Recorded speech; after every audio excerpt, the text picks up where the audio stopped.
Well, the market tanks. The public is not happy with the debt ceiling deal, and the president says he'll keep up the fight. But will American youth stand behind the president in 2012 the way they did in 2008?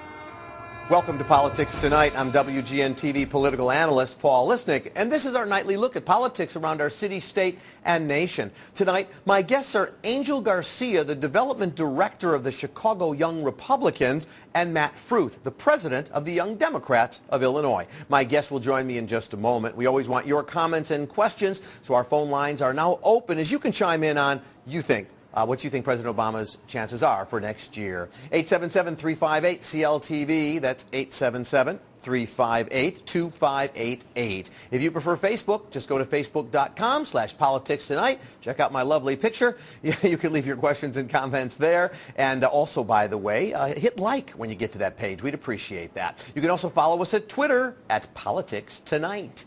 And remember, we're streaming live at WGNTV.com and CLTV.com, so your friends who live elsewhere on the planet, they can also watch us every night.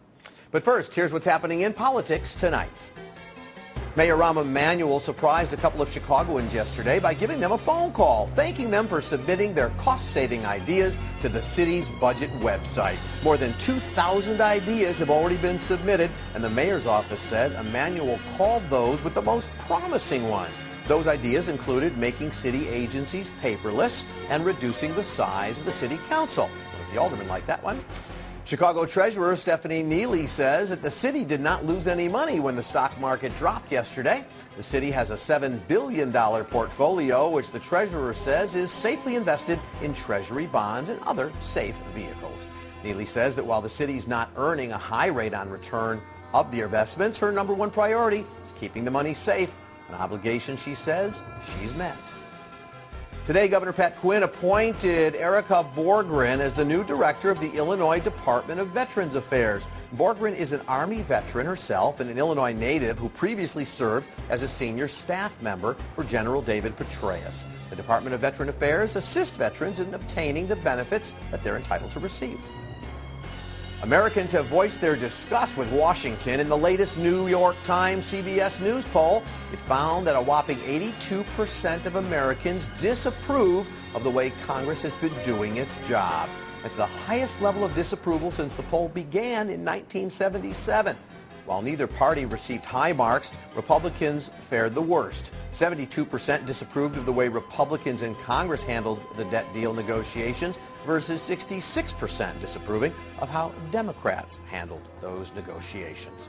Well, we want to take a look at of those negotiations and the impact as it's having on the president. Because for the president, we go from one crisis to another. Life goes on, in 2012, right around the corner. So we want your phone calls at 877-358-2588. Join our conversation, and let me reintroduce my guest to you once again. Joining me here in the newsroom is Matt Fruth. He is the president of the Young Democrats of Illinois. Matt, welcome to the show. Glad to be here. And joining us over at Trib Tower, Angel Garcia, the Director of Development for the Chicago Young Republicans. Angel, welcome to the show as well. Thank you. Gentlemen, what I want to do is I want to start off by playing a clip, something the president said in the Rose Garden after the debt ceiling deal was struck, and I'm going to get your reaction to it on the other side. Let's listen. Everyone's going to have to chip in. That's only fair. That's the principle I'll be fighting for during the next phase of this process. And in the coming months, I'll continue also to fight for what the American people care most about: new jobs, higher wages, and faster economic growth. Matt Fruth, you are the president of the Young Democrats. Look, the president has been saying those kinds of things for a very long time. The challenge has been, and the question is, clearly that's his vision, but it never seems to happen. Is there frustration among Young Democrats today with the president? I think that there's frustration with the Young Democrats in the general process in Washington. I don't believe that it is on the president. I just came back from our national convention of the Young Democrats of America in Louisville, Kentucky, and hundreds of Young Democrats from across the country came together, and the one feeling we all expressed was we want to make sure that President Obama gets another term. Are there things we wish that we could have done more? Of course, we always want more. We always want a little bit more from our elected officials, but we understand that there is a process in Washington that must be followed.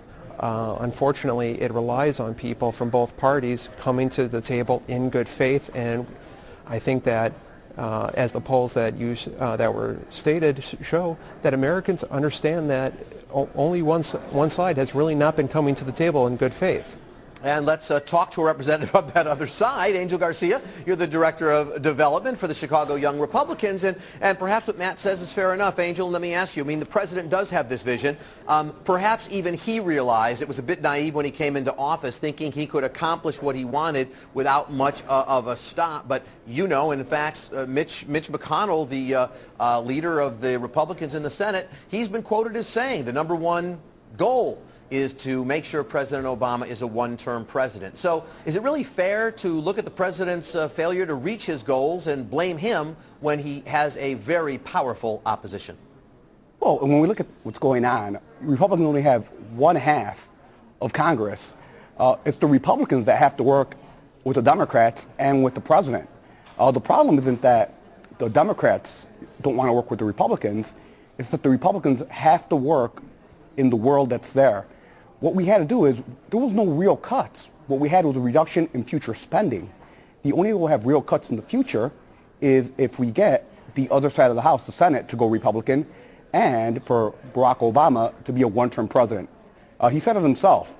If he doesn't do a better job within 3 years with the economy, he is going to be a one-termer. And that's actually what we need to fix this economy. And Matt, maybe, be careful what you wish for, because you may get it. The president's trying. He's been trying for years now to get the economy turned around. I don't know how much. Well, let me ask you, in terms of the young voters today, do they hold the president responsible for the economy? He keeps saying he inherited it from the president, but of course a lot of people say, look, we're years away from the Bush administration. Time to give that up. No, well, I think that we do have expectations of the president, but the issue is that it's not just the decisions of President Bush. It was decisions of 6 years of a Republican Congress that were sending the President Bush whatever legislation he wanted, whether it was deregulation of the financial sector, whether it was changing the rules in student loans that make it harder for students to get low-interest student loans and make their fees higher so that these private loan backers get more money and less money goes to the students. That prevents them from getting the education and then onto productive jobs in the economy. By the way, listen, we're going to go to break, but I want to get a very quick one in response from Angel. Angel, part of the effort in this last negotiation, cutting out money from Pell Grants, that's going to young people, people who need them, and the Republicans were pushing for that. Young Republicans can't be happy about that. Well, we're not. But again, it's not cuts. It's cuts to future spending. Real cuts haven't come yet, and they won't come until we get rid of the Democrats in Congress. So while there's a reduction in future growth, the Democrats are just trying to pull out the heartstrings and they say there's real cuts. No real cuts have occurred. I'm guessing our viewers out there have some thoughts about what both of you are saying, so we invite them to call in at 877-358-2588. Let these young leaders know what you think about the future. And also go to Facebook, those of you who are on Facebook, and take our poll question tonight. Will President Obama lose the youth vote in 2012? He sure had it in 2008. Will he lose it in 2012? Vote yes or no, undecided. We'll have the results before the end of the show. We're going to take a break and be right back. You're watching Politics Tonight, only on CLTV. Stay with us.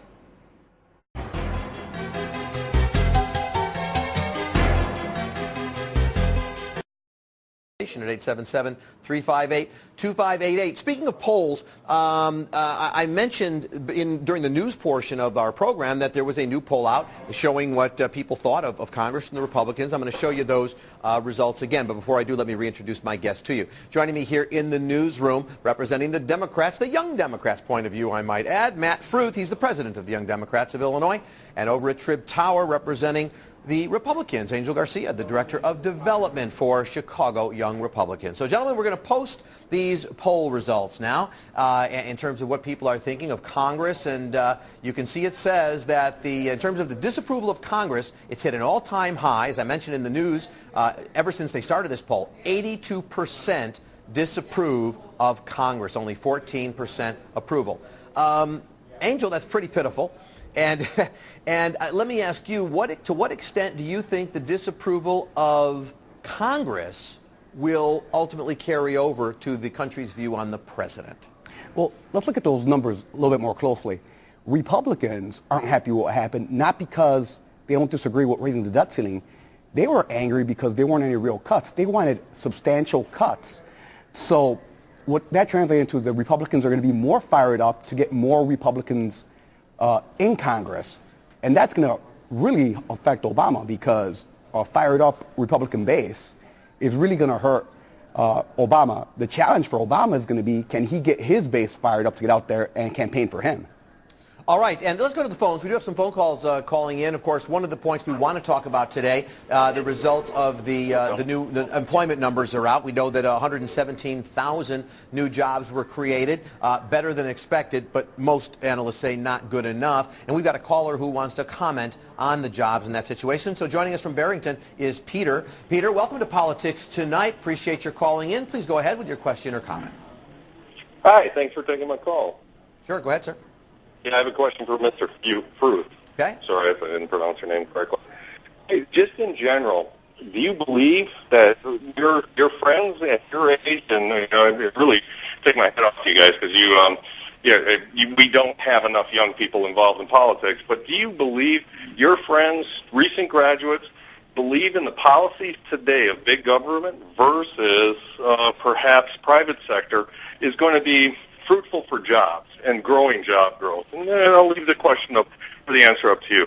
All right, thanks, Peter. Matt, he wanted you to answer it. Absolutely, I believe so, and there's a number of polls that support the fact that young voters between the ages of 18 and 30 believe in the power of government, believe that it has a role in our lives, and that it can be a force for good if the policies are moving in the right direction, and support the president. They supported the president 2-1 in 2008, and I still believe that those, there has been a drop off, no doubt the polls have shown, but they are still well over 50%, I believe over 60% in support of the president at this time. So I do think that the young voters have shown through these polls that there is still support for the president and his policies. And Angel, let me put a twist on Peter's question a little bit, if I can, for you. The Republicans are known for basically wanting small government, keep government out of our lives and all of that. When you look at and a lot of changes desired for Medicare and Social Security,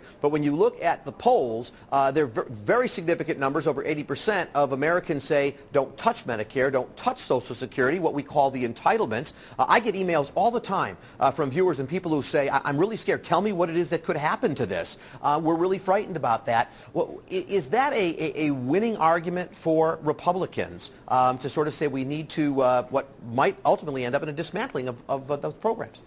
Well, there's no doubt that Democrats and Republicans see that those entitlements have to change. They have to change.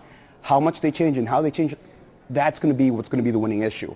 Among young people don't believe that Social Security will be there for them in the future. So within young people, that's an extremely winning issue when we talk about that.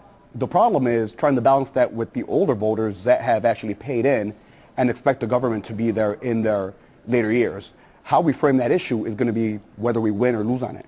All right, makes a lot of sense to me. We've also got a lot of callers who want to join our conversation, so we're going to get to those callers right after we take this break. So don't go away. You're watching Politics Tonight, only on CLTV. Stay with us.